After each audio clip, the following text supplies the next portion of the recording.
Hello, beloved. It's that time of week when we read together from sacred reading. We do a little practice which leads us perhaps to hear even more deeply what Spirit may be speaking into our lives.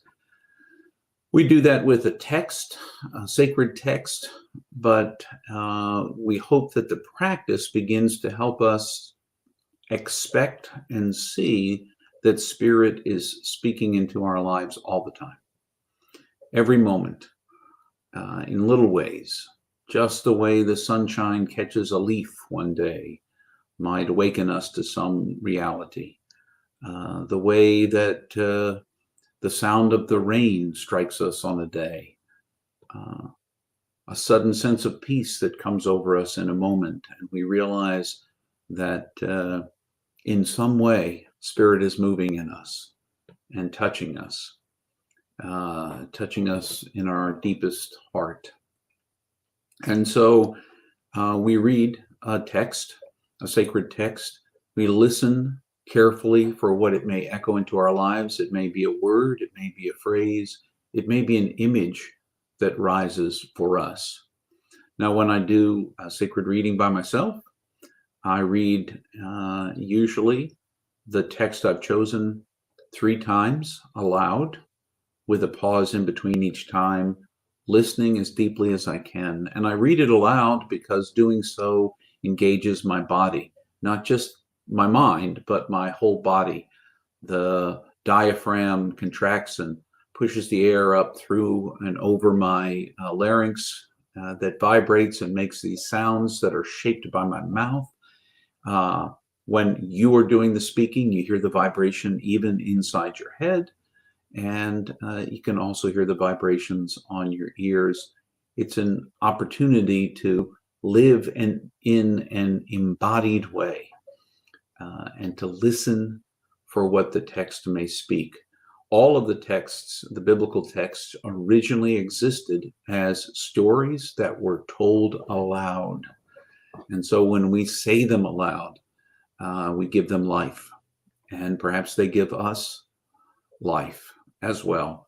So today we are looking together at 1 John. We're getting near the end of 1 John. We're in chapter 5. Today we're looking at verses 13 through 15.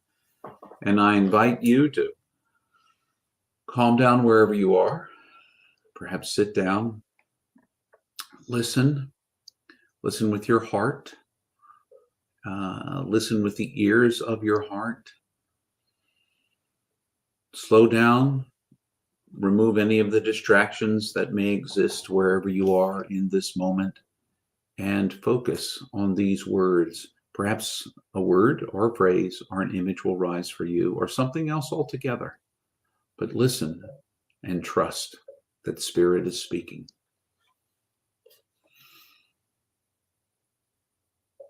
Listen for a word from the Lord. I have written these things to you who trust in the name of Creator's Son, so that you may know you have the life of the world to come that never fades away, full of beauty and harmony. We can be sure that if we ask anything of the Great Spirit that is in harmony with His will, He will hear us. If we know that He hears us, then we know we have whatever we have asked of Him.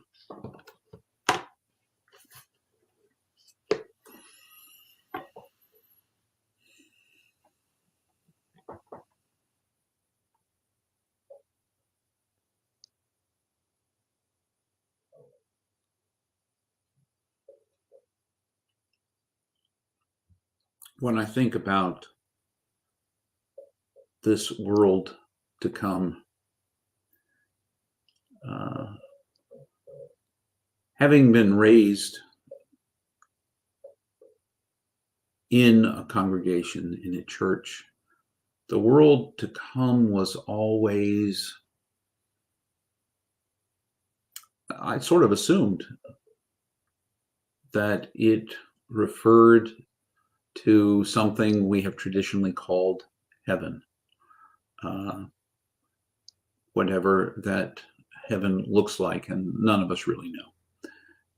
But when I hear a world to come and beauty and harmony,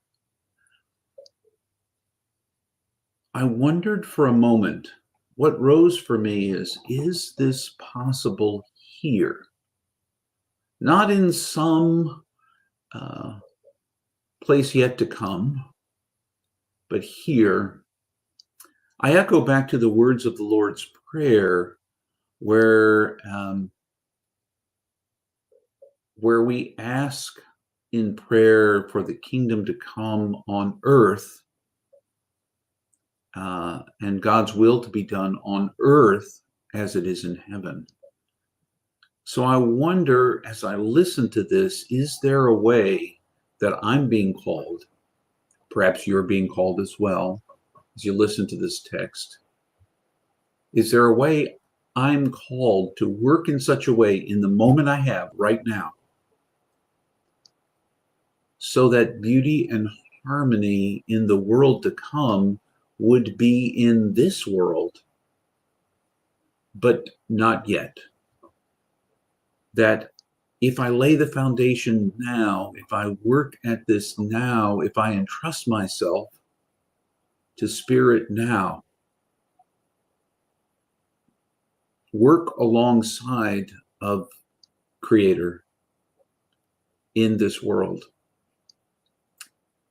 to look to see what Creator's already doing and join with Creator in doing that.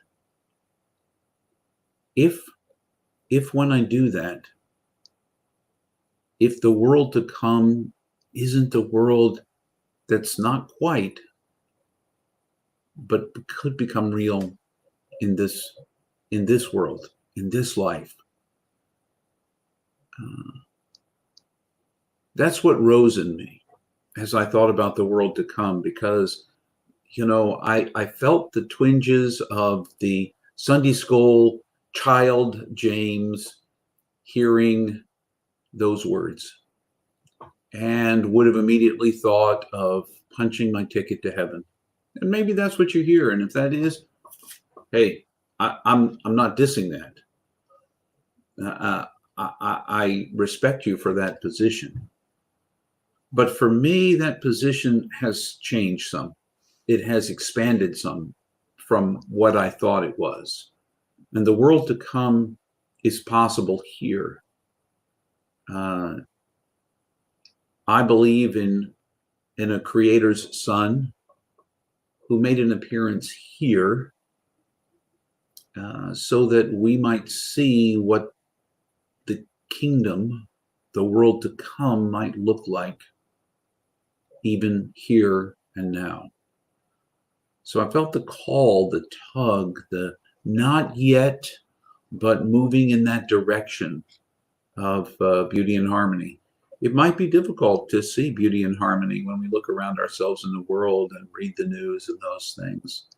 But I think that's our call, not to blindly, idealistically look at the world and imagine, wow, it's going to get better all of its own, but instead to be a person of action, to seek to bring harmony and beauty into all of the relationships I have with people, with the world, with the things that dwell in my possession, in all the places I find myself, and even a beauty and harmony with myself. That's what I hear echoes of and a call to in this passage. So I invite you to listen to the text, perhaps to read it again for yourself, and as you do, to listen for what it might be saying to you. Again, it's 1 John chapter 5, verses 13 through 15. Until the next time, I wish you all the best. Remember, you are infinitely precious and unconditionally loved for the gift you already are.